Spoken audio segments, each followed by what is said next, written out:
Pemirsa, pihak manajemen RSUD AD Muhammad Jun Sintang, Kalimantan Barat menyampaikan permohonan maaf atas insiden viral sopir ambulans menurunkan jenazah di jalan karena keluarga korban tidak mampu membayar biaya tambahan BBM. Pihak rumah sakit berkomitmen untuk terus meningkatkan pelayanan dan profesionalisme kepada masyarakat. Manajemen RSUD AD M. John Sintang meminta maaf atas insiden viral yang melibatkan sopir ambulans yang menurunkan jenazah di jalan karena keluarga korban tidak mampu membayar tambahan BBM. Permintaan maaf ini disampaikan langsung oleh Direktur Rumah Sakit Umum Daerah AD Muhammad John Sintang, Ridwan Tony Asiholan Pane. Pane menyampaikan bahwa atas nama direksi dan jajaran manajemen rumah sakit memohon maaf secara tertulis terkait pelayanan ambulan khususnya kepada keluarga korban.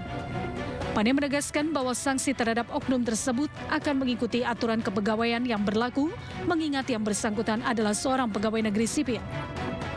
Seperti tadi kita sudah diskusi ya kita juga sudah minta maaf ya, memang tidak semua supir, ada oknum lah ya, dan kita juga sudah minta maaf. Itu kan sudah ada uang supir, rawat, bensin, jadi semuanya sudah dibayarkan. Nanti ya kalau dia sudah kerja ya bisa diapakan lah.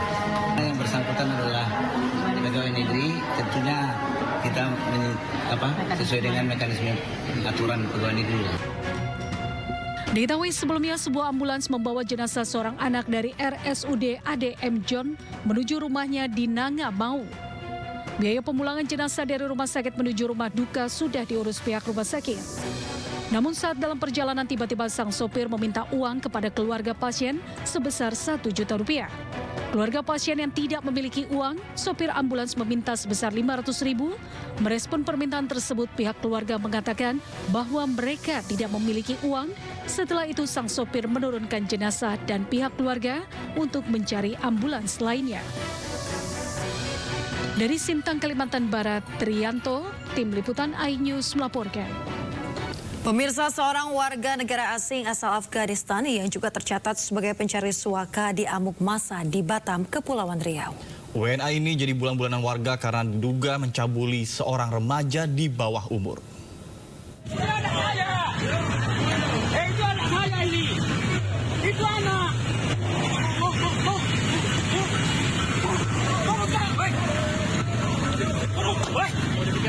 Sebuah video viral di media sosial memperlihatkan dua orang pria mengadang mobil di kota Batam, Kepulauan Riau.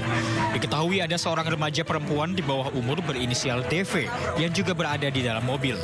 Kedua pria yang merupakan ayah dan paman dari DV meminta pengemudi untuk turun dari mobil.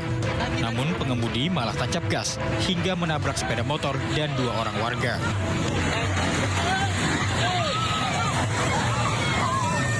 Warga akhirnya berhasil menghentikan dan mengeluarkan paksa pengemudi. Setelah diperiksa polisi, pelaku berinisial MW adalah warga negara asing pencari suaka asal Afghanistan. Keluarga DV kemudian melaporkan pelaku dengan kasus pencabulan anak di bawah umur. Menurut polisi, pelaku dan korban sudah sebulan saling mengenal melalui media sosial. Pelaku mengaku sempat berhubungan intim dengan korban pada pertemuan pertama. Dugaan awalnya itu adalah laka lantas. Kemudian pengemudi dari mobil tersebut itu akhirnya dipukuli oleh masyarakat di Bengkong. Hasil diamankannya WNA tersebut, didapatlah keterangan awal bahwa ada dugaan pencabulan anak di bawah umur. Kemudian kami memanggil orang tua dari korban untuk datang ke kantor dan orang tua tidak terima. Akhirnya membuat laporan polisi di Polresta Barelang dengan dugaan pencabulan anak di bawah umur.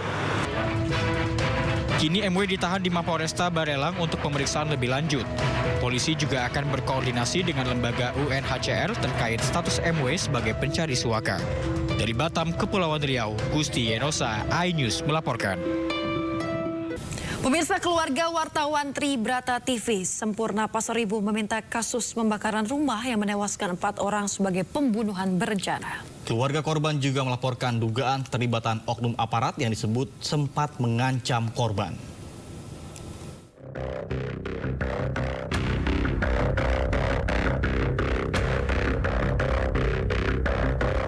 Keluarga wartawan Tribrata TV Sempurna Pasaribu terus mencari keadilan. Jumat lalu, putra sulung Sempurna Pasaribu, ditemani kuasa hukumnya mendatangi markas pusat Pos Militer Angkatan Darat atau Puspom AD di Jakarta. Mereka melaporkan dugaan keterlibatan oknum TNI AD berpangkat Koptu berinisial HB dalam kasus pembakaran rumah yang menewaskan 4 orang. Kalau almarhum Pasaribu itu sempat meminta perlindungan kepada pihak kepolisian, yaitu Kasat Reskrim Polres Tanah-Karo, begitu. Ada juga percakapan kalau tentang adanya telepon beberapa kali dari yang kita laporkan ini, terduganya itu yang keterlibatan anggota TNI itu kepada Pimretnya untuk melakukan take down pemerintahan yang sebelumnya dilakukan. Ada 3 kali telepon, nggak diangkat, terus dibalas, tolong untuk dihapuskan, kira-kira begitu di percakapan itu dari Pimret. Menurut kita, tim KKJ, sikap Panglima mungkin itu terlalu dini ya, dan itu memang harus kita klarifikasi kan begitu, bahwasanya kita menduga dari KKJ dan LBH menduga adanya keterlibatan TNI. Jadi dengan bukti-bukti yang kita bawa tadi, dengan adanya data dari saksi-saksi yang kita dapat, kan begitu, ini yang meyakinkan korban untuk melapor ke Puspomat Angkatan Darat untuk mencari keadilan. Sementara itu, Panglima TNI Jenderal Agus Subianto membantah keterlibatan anak buahnya dalam kasus pembakaran rumah wartawan. Saya rasa dari Polri sudah mengatasi yang rumah wartawan dibakar itu sudah diatasi oleh Polri. Tapi ada keterlibatan dari anggota TNI, prajurit atau nggak ada. Sebelumnya, rumah dan warung milik wartawan Tribrata TV, Sempurna Pasaribu di Karo, Sumatera Utara dibakar pada Kamis dini hari akhir Juni lalu. Sempurna Pasaribu beserta istri, anak, dan cucunya tewas dalam kebakaran ini. Peristiwa terjadi setelah Sempurna memberitakan praktik judi di daerahnya. Polisi kemudian menetapkan 3 tersangka, yaitu Yunus Saputra Tarigan, Rudi Apri Sembiring, dan Bebas Ginting. Namun polisi masih terus mengembangkan kasus ini untuk mengungkap motif dan kemungkinan keterlibatan pihak lain. Tim Liputan iNews melaporkan. Pemirsa, Komite Keselamatan Jurnalis melaporkan kasus tewasnya wartawan Tribrata Riko Sempurna Pasaribu ke kantor staf Presiden. Mereka meminta KSP mengawal kasus tersebut hingga tuntas. KKJ mendorong KSP mengusut tuntas kasus Sempurna Pasaribu yang tewas bersama dengan keluarganya akibat kebakaran. Kasus tersebut perlu mendapatkan perhatian khusus karena diduga melibatkan oknum prajurit TNI. Dugaan tersebut mencuat lantaran almarhum Riko Sempurna Pasaribu tewas tidak lama setelah dirinya menulis berita terkait dengan praktik judi online. Pihaknya mempertanyakan mengapa anggota TNI tersebut tidak dipanggil dalam penyidikan oleh Polda Sumatera Utara. Bukti yang ditemukan oleh KKJ menunjukkan keterlibatan oknum anggota TNI dan telah diserahkan ke KSP. Kami membawa kasus ini ke KSP karena kami ingin KSP mengawal proses penyidikan ini dengan baik gitu ya, karena kami merasa ada indikasi mungkin kasusnya bisa masuk angin ini kalau tidak dikawal oleh dari Jakarta. Kira-kira itu hasil tadi kami bertemu dengan tim dari Deputi 4 dan Deputi 5 KSP. Tanggapan dari KSP masuk angin itu gimana, Pak? Ya, masuk anginnya begini. Jadi almarhum Riko Sempurna ini kan beberapa di akhir Juni itu dia menulis tentang praktek judi. Kita ke informasi lain, pemirsa. Dituntut 12 tahun penjara dan denda 2 miliar rupiah, aktor Amar Zoni tertunduk lemas di persidangan Pengadilan Negeri Jakarta Barat. Tuntutan ini didasarkan pada fakta di persidangan bahwa Amar tidak hanya sebagai pengguna tetapi juga sebagai pengedar narkoba.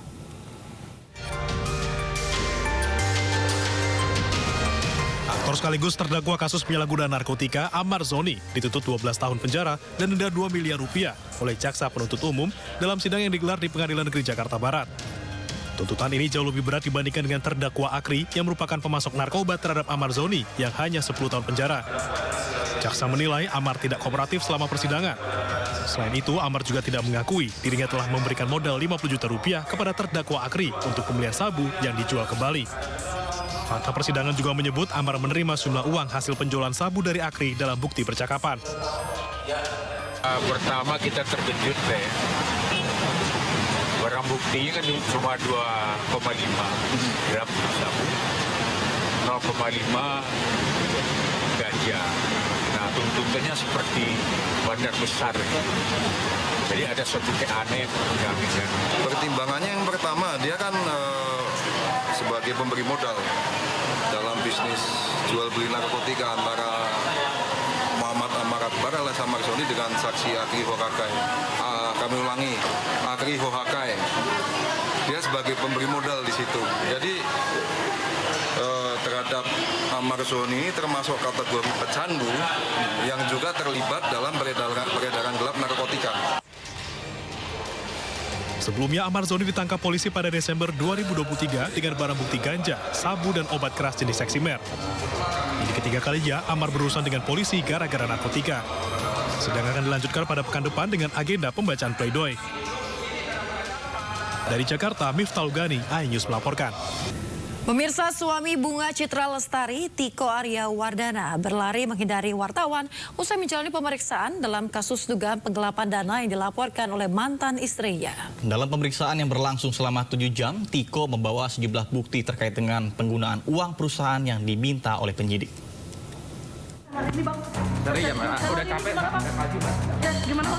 Setelah menjalani pemeriksaan selama 7 jam, Tiko Arya Wardana, suami dari penyanyi Bunga Citra Lestari atau BCL, keluar dari ruang penyidik Satreskrim Polres Metro Jakarta Selatan Rabu dini hari. Tidak seperti pemeriksaan pekan lalu, di mana Tiko menyambangi wartawan, kali ini dirinya justru berusaha menghindari awak media. Tiko memilih berlari menuju kendaraan sambil mengabaikan sejumlah pertanyaan wartawan yang mengejarnya. Kuasa hukum Tiko, Irfan Agashar, menegaskan pemeriksaan ini merupakan pemeriksaan lanjutan dari pekan lalu. Ada 20 pertanyaan yang diajukan penyidik kepada Tiko.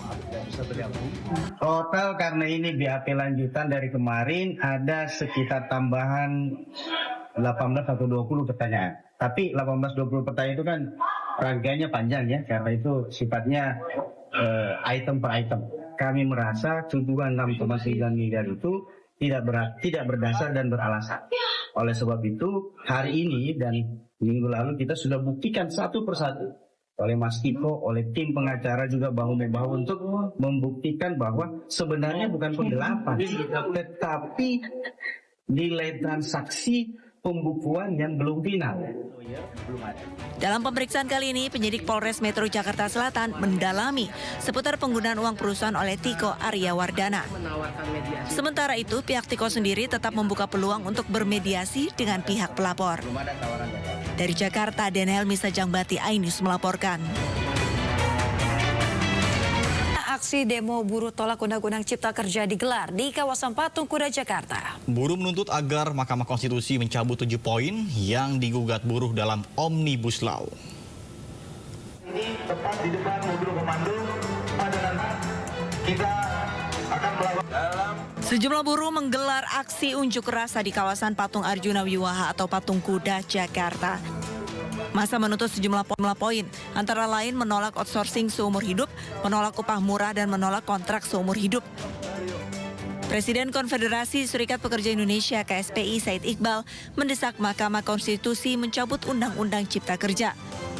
Khususnya, masa menuntut pencabutan Undang-Undang Klaster Ketenagakerjaan. Aksi demonstrasi ini dilakukan bersamaan dengan sidang di Mahkamah Konstitusi yang tengah membahas gugatan tersebut. Said menyebut jika MK tidak mengabulkan 7 poin, akan ada aksi mogok nasional yang dilakukan 5 juta buruh. Majelis Hakim menggunakan hati nuraninya bahwa 7 poin tadi harus dikabulkan. Setidak-tidaknya 4 poin, yaitu upah layak, kata-kata indeks tertentu dihapus, ya, cukup inflasi dan pertumbuhan ekonomi, dan KHL yang 64 item. Yang kedua adalah hak dipersulit. Kita nggak boleh PHK dipermudah, enak aja. Kita capek kerja buat perusahaan mem-PHK kita seenak-enaknya. Kalian teman-teman turun ke jalan, jadi media, tiba-tiba besok di PHK dengan Undang-Undang Cipta Kerja. Itu kita minta nggak boleh. Kemudian pesangon harus kembali kata sekurang-kurangnya. Ya, bukan menurut aturan. Beda.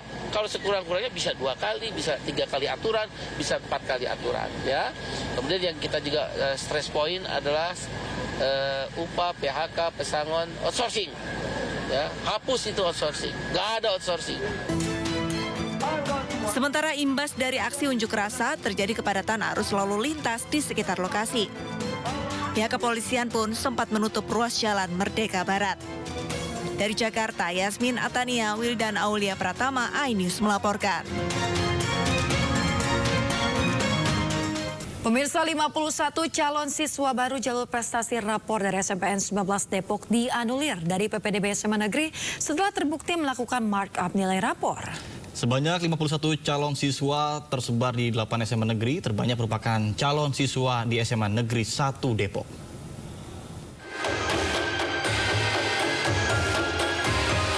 Carut-marut PPDB di Jawa Barat masih menyisakan masalah meski telah memasuki tahun ajaran baru.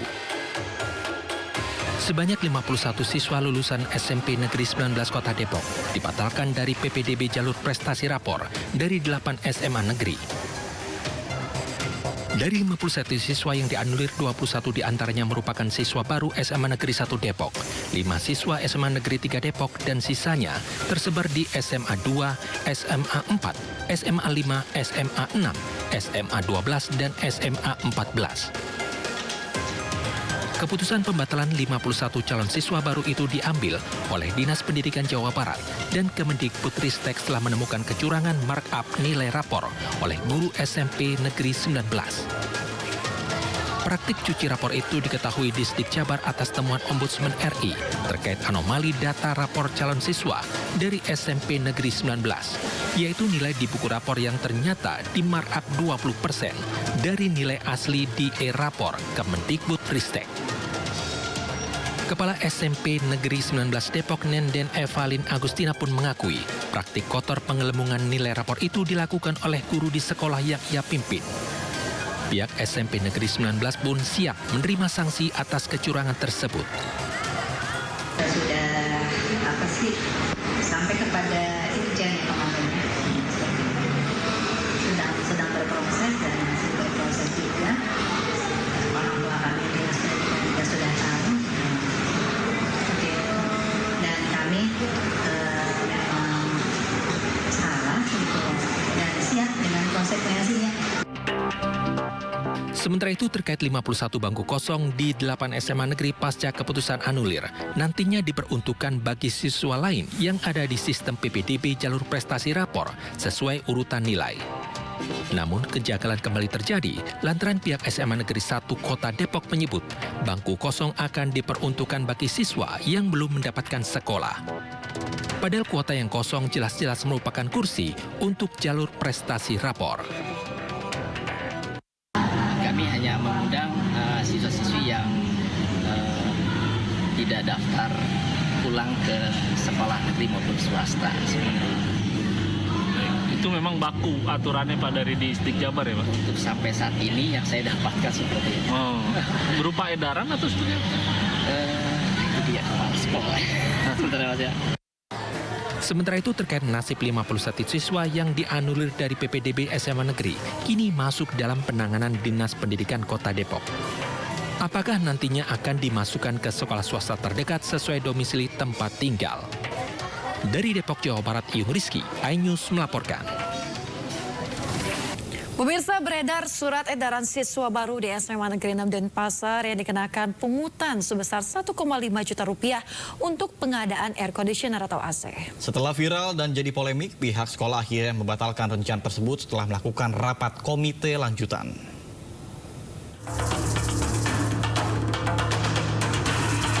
Viral di media sosial, surat edaran untuk orang tua siswa baru yang dikenai pungutan pengadaan AC sebesar Rp1,5 juta di SMA Negeri 6 Denpasar, Bali.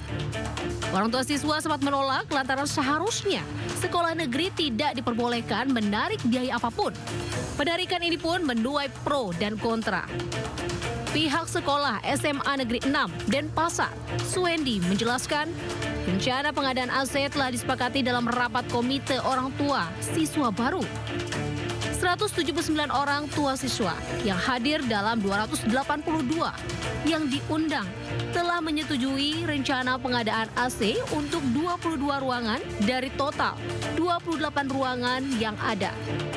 Namun terkait viralnya pungutan tersebut, pihak sekolah bersama komite orang tua sepakat membatalkan rencana tersebut. Ada itu hanya 6 ruangan, itu pun pada saat ada ruang yang baru, itu jadi satu paket. Nah, kita punya 28 ruangan, dari 28 ruangan itu sisanya itu lagi 22 ruangan yang belum ber-AC. Jadi ruangan yang belum ber-AC itu satu ruangan kita berikan 2 AC, 2 PK. Sekolah juga telah melakukan klarifikasi terhadap pihak inspektorat dan memenuhi panggilan Dinas Pendidikan dan Olahraga Provinsi Bali. Di tahun ajaran baru ini, SMA Negeri 6 Denpasar yang terletak di kawasan Sanur, Denpasar ini menerima 282 siswa baru kelas 10. Dari Denpasar, Bali, Indira Ari melaporkan. Di hari ketiga masa pengenalan lingkungan sekolah diisi berbagai kegiatan unik di sekolah. Seperti di Kabupaten Bekasi, Jawa Barat, pemirsa, MPLS dimeriahkan berbagai ekstrakurikuler.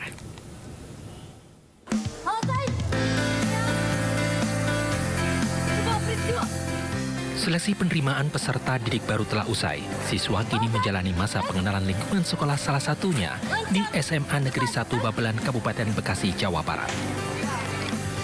MPLS diisi berbagai kegiatan unik, mulai dari baris berbaris, pramuka, band, dan beberapa ekstrakurikuler sekolah lainnya.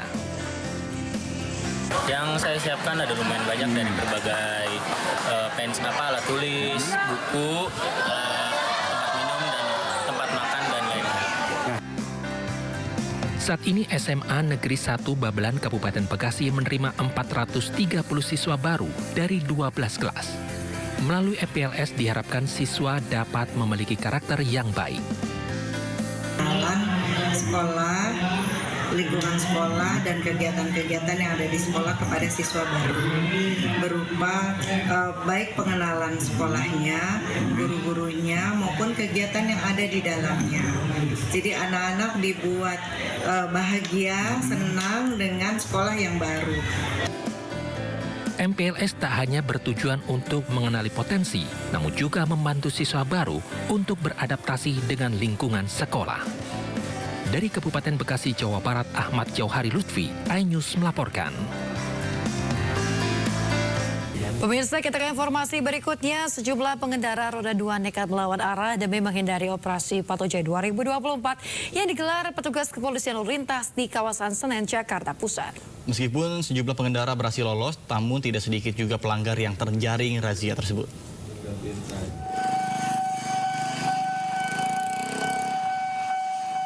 Inilah aksi nekat para pengendara roda 2 saat menghindari operasi Patuh Jaya 2024 yang digelar petugas kepolisian lalu lintas di kawasan Senen, Jakarta Pusat, Rabu siang. Demi menghindari razia, sejumlah pengendara yang tidak mengenakan helm langsung memutar arah dan masuk ke gang permukiman warga tanpa memikirkan keselamatan diri dan pengendara lain. Bahkan banyak pengendara yang nekat melawan arah di perlintasan kereta api. Meski sejumlah pengendara berhasil lolos, namun tak sedikit pelanggar yang dikenakan sanksi. Meski mengedepankan edukasi bagi para pengendara yang melakukan pelanggaran lalu lintas, namun petugas tidak mentolerir sejumlah pengendara yang nekat melawan arah. Kami memberikan edukasi berupa himbauan kepada pengendara yang melanggar sehingga tetap patuh dalam berlalu lintas. Seperti itu. Operasi Patuh Jaya sendiri akan terus digelar hingga akhir Juli mendatang dengan tujuan dapat menegakkan ketertiban berlalu lintas yang kerap berpotensi terjadinya kecelakaan. Dari Jakarta Pusat, Rani Sanjaya melaporkan. Pemirsa, selanjutnya kami ajak Anda mengetahui pantauan lalu lintas hari ini di sejumlah wilayah melalui pantauan CCTV Korlantas Polri. Kita akan bergabung dengan Brigadir Cici Yarangga di studio NTMC Polri. Baik, selamat pagi Brigadir Cici. Bagaimana pantauan arus lalu lintas di sejumlah titik yang ada di wilayah Indonesia melalui pantauan CCTV? Silakan.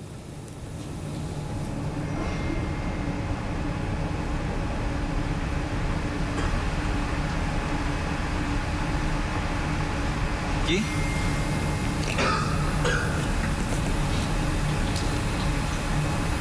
Brigadir Cici? Iya. Baik. Silakan dengan laporan Anda.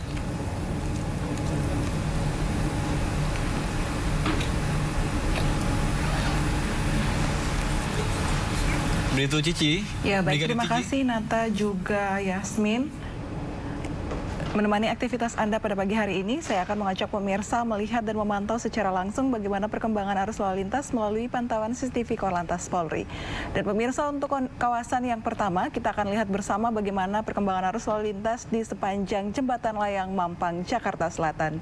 Untuk kondisi arus lalu lintas pagi hari ini terpantau dari jalur flyover dari arah Tendean yang akan menuju ke arah Pancoran. Kondisi arus lalu lintas dalam keadaan relatif lancar. Sedangkan untuk jalur arteri dari arah Pancoran yang akan menuju ke arah Kuningan terjadi sedikit perlambatan kecepatan kendaraan di mana adanya peningkatan jumlah volume arus kendaraan yang menggunakan jalur arteri. Kami himbau bagi para pengendara yang melintasi kawasan ini untuk tetap menjaga batas jarak aman kendaraan Anda dan mengantisipasi banyaknya kendaraan yang keluar masuk pada kawasan perkantoran di sekitaran kawasan ini. Dan selanjutnya kita beralih ke kawasan Simpang Dago, Bandung. Arus lalu lintas pagi ini dari arah Pastur yang akan menuju ke arah Suropati melalui jalan arteri terpantau dalam keadaan ramai dan lancar. Terlihat juga kendaraan dari arah Pastur yang akan menuju ke arah Suropati melalui flyover Pasopati juga hingga saat ini masih dalam keadaan ramai dan lancar. Ramai dan lancarnya kendaraan juga terpantau dari arah Juanda Atas yang akan menuju ke arah Juanda Bawah. Dan selanjutnya pemirsa, kita beralih ke kawasan Simpang Japanan Porong, Sidoarjo. Arus lalu lintas dari arah Surabaya yang akan menuju ke arah Malang terpantau hingga saat ini masih dalam keadaan relatif lancar. Selain didominasi oleh kendaraan roda 2 dan juga roda 4, beberapa kendaraan besar juga melintasi kawasan ini. Dan juga untuk kendaraan dari arah Surabaya yang akan menuju ke arah Malang ataupun Mojokerto, hingga saat ini juga masih dalam keadaan relatif lancar. Dan dihimbau bagi para pengendara angkutan besar untuk tidak membawa muatan melebihi kapasitas yang telah ditentukan demi menjaga keselamatan diri Anda pribadi, tetapi juga kendaraan lainnya. Dan terakhir pemirsa, kita beralih ke kawasan Simpang Ketungan, Kaliurang, Yogyakarta. Arus lalu lintas dari arah kota Jogja atau UGM yang akan menuju ke Kaliurang ataupun Pakem hingga saat ini masih dalam keadaan relatif lancar. Sedikit terjadi perlambatan kecepatan kendaraan hanya menjelang masuknya antrian traffic light. Dan juga kendaraan dari arah Solo yang akan menuju ke arah Jombor hingga saat ini pun masih dalam keadaan ramai dan lancar. Kami mengucapkan terima kasih bagi para pengendara yang sudah berhenti di belakang garis stop untuk memberikan kesempatan bagi para pejalan kaki yang akan menyeberang di zebra cross. Dan pemirsa, berdasarkan data IRSMS Korlantas Polri, angka kecelakaan lalu lintas di seluruh Indonesia selama 1 kali 24 jam yang telah kami terima, terjadi 189 kasus laka lantas dengan rincian 28 meninggal dunia, 32 luka berat, dan 206 luka ringan.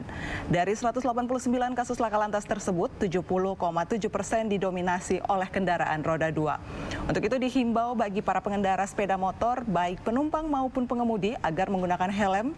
Dan juga perlu kami informasikan bahwa saat ini telah dilaksanakan Operasi Patuh 2024 yang telah digelar dari tanggal 15 Juli sampai dengan 28 Juli 2024. Untuk itu bagi para pengendara dihimbau untuk selalu mematuhi dan tertib berlalu lintas demi terwujudnya Indonesia Emas. Dan pemirsa, untuk Anda yang ingin mengupdate bagaimana perkembangan arus lalu lintas, kami siap melayani Anda. Pemirsa dapat menghubungi call center kami di 1500669 ataupun melalui SMS Center di 9119. Demikian Nata juga Yasmin yang dapat kami laporkan langsung bersama saya Brigadir Cici, dan silakan kembali ke Anda di studio. Baik, terima kasih Brigadir Cici Yarangga melaporkan langsung dari studio NTMC Polri Jakarta. Selamat bertugas kembali dan salam presisi. Pemirsa, keluarga terpidana kasus Vina didampingi tim kuasa hukum melaporkan Ibtu Rudiana ke Barreskrim Polri. Pelaporan terkait dengan dugaan penganiayaan yang dialami terpidana pada tahun 2016 silam. Keluarga terpidana kasus pembunuhan Vina dan Eki, Hadi Saputra didampingi tim kuasa hukum tiba di gedung Barreskrim Polri Rabu siang. Kedatangan mereka untuk melayangkan laporan terhadap ayah mendiang Eki, Ibtu Rudiana, terkait dugaan penganiayaan dan intimidasi yang dialami para terpidana saat ditangkap pada 2016 silam. Pihaknya menduga penganiayaan atau penyiksaan terjadi saat proses pemeriksaan para terpidana agar mereka mengaku sebagai pelaku pembunuhan Vina dan Eki. Faktanya bahwa terjadi penekanan, penganiayaan, dan ini yang kita akan buktikan. Kita laporkan ini hari ini kan gitu kan. Terjadi penganiayaan, bahkan ini terjadi kepala itu dipukul sampai nempel di benda, bahkan ditusuk dari belakang. Yang atas yang mereka mereka tidak pernah lakukan, tapi karena tidak tahan siksaan mereka lakukan apa? Akhirnya mengaku kan gitu kan.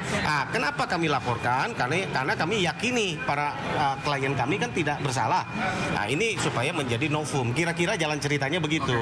Dari kesaksian teman-temannya itu yang bersama-sama waktu malam itu bareng sama anak saya. Gitu. Terus kesaksian dari warga tetangga terdekat kita yang mengatakan bahwa anak saya itu ada di rumah. Di rumah anaknya Pak Pasran itu. Udah, karena kesaksian segitu yang berarti kami sampaikan. Anak Bapak nggak ada di tempat di lokasi saat pembunuhan Vina Cirebon itu? Tidak ada. Selain itu, keluarga terpidana juga melaporkan Ibtu Rudiana yang diduga menyalahi prosedur saat penangkapan. Penangkapan terpidana seharusnya dilakukan oleh anggota Reskrimum, sementara Rudiana merupakan anggota Res Narkoba. Tim Liputan iNews melaporkan. Pemirsa, Pengadilan Negeri 1 Cirebon telah menyiapkan 3 hakim untuk sidang peninjauan kembali Saka Tatal pada 24 Juli mendatang. Tim kuasa hukum Saka Tatal telah menyiapkan saksi dan bukti baru untuk menghadapi sidang tersebut.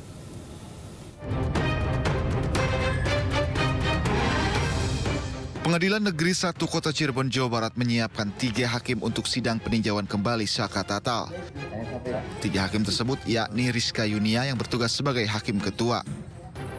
Rizka Yunia lahir di Praia 4 Juni 1979 dan terakhir menempuh pendidikan sarjana.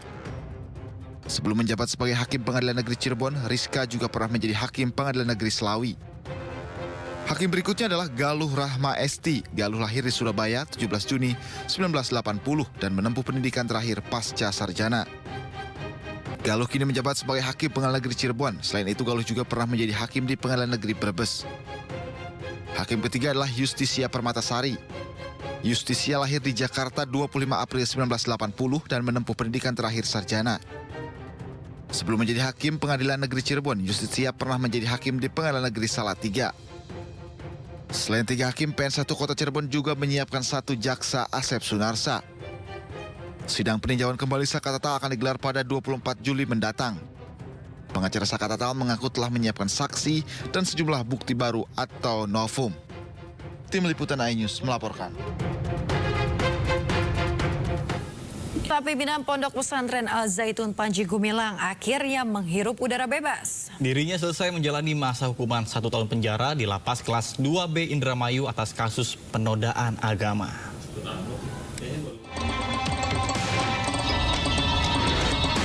Pimpinan Pondok Pesantren Al Zaitun Panji Gumilang keluar dari pintu lapas kelas 2B Indramayu, Jawa Barat. Panji bebas usai menjalani hukuman 1 tahun penjara, dikurangi masa penahanan dan remisi Hari Raya Idul Fitri. Panji divonis oleh Hakim Pengadilan Negeri Indramayu atas kasus penodaan agama pada 20 Maret 2024 lalu. Hari ini saya Panji Gumilang, pada hari ini, hari Rabu, tanggal 17 Juli, beliau telah habis masa pidananya dan tadi jam 8.30 kita bebaskan dari lapas kelas 2B Indramayu. Ditahan berapa bulan, Pak? Beliau menjalani pidana selama putusan pengadilan 1 tahun. Ada remisi? dia dapat remisi 15 hari, remisi khusus Hari Raya Idul Fitri. Panji Gumilang jadi sorotan publik pada 2023 lalu karena kasus penodaan agama yang dilakukannya. Ia dinilai melenceng dari syariat Islam dengan praktik keagamaannya di Ponpes Al Zaitun. Selain saf sholat yang berjarak, Panji juga memperbolehkan perempuan menjadi khatib sholat Jumat. Panji juga menuai kontroversi karena menyebut Al-Quran adalah buatan Nabi Muhammad. Tim Liputan iNews melaporkan. Pemirsa, KPK menahan tersangka Muhaimin Syarif, mantan Ketua DPD Partai Gerindra Maluku Utara. Dirinya diduga menyuap Gubernur nonaktif Maluku Utara, Abdul Ghani Kasuba, terkait dengan pengadaan barang dan jasa dan pengurusan perizinan.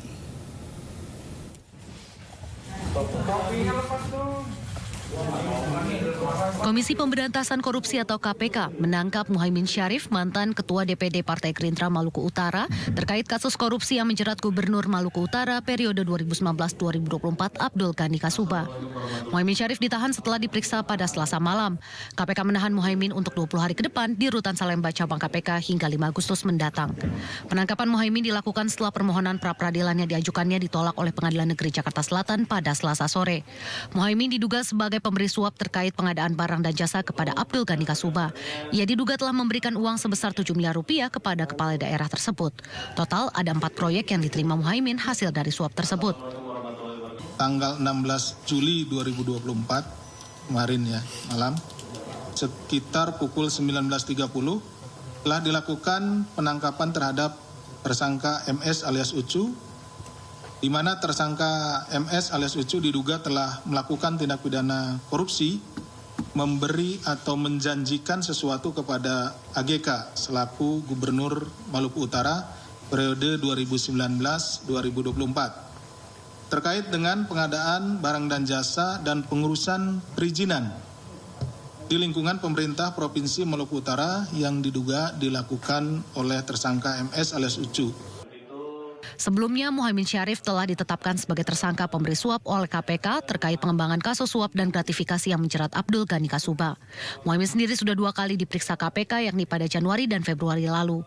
Kediaman Muhaimin di kawasan Tangerang, Banten bahkan sudah digeledah oleh KPK. Muhaimin kemudian mengajukan pra-peradilan namun ditolak oleh Pengadilan Negeri Jakarta Selatan. Abdul Ghani Kasuba sendiri saat ini merupakan tersangka tindak pidana pencucian uang sebesar 102 miliar rupiah.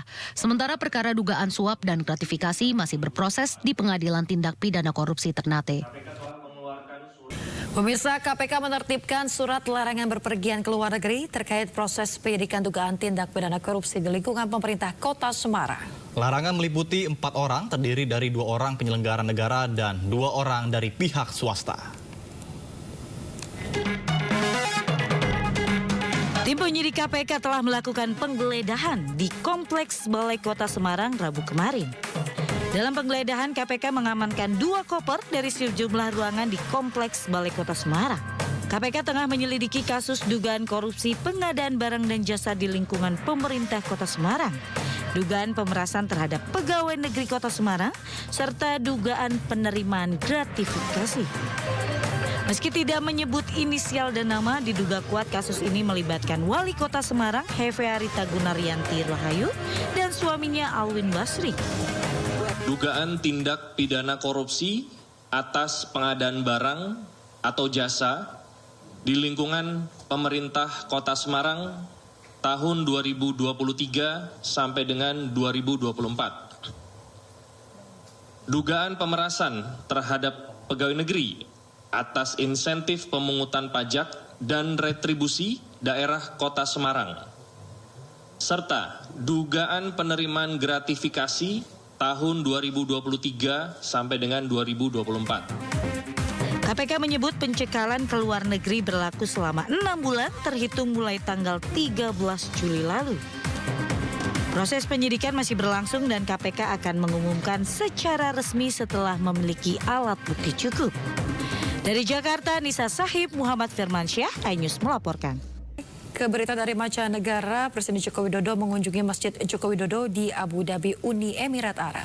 Usai bertemu MBZ, Jokowi perdana sholat di masjid Presiden Jokowi di Abu Dhabi. Dan ini pun momen pertama Jokowi sholat di masjid tersebut usai dibuka sejak Desember tahun 2023.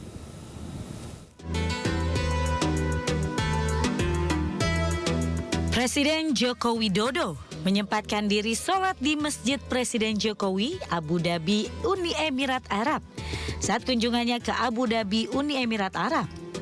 Ini adalah momen pertama Jokowi sholat di masjid tersebut usai dibuka sejak Desember 2023. Presiden terlebih dahulu melakukan sholat sunnah, setelahnya baru menunaikan sholat wajib dengan berjamaah.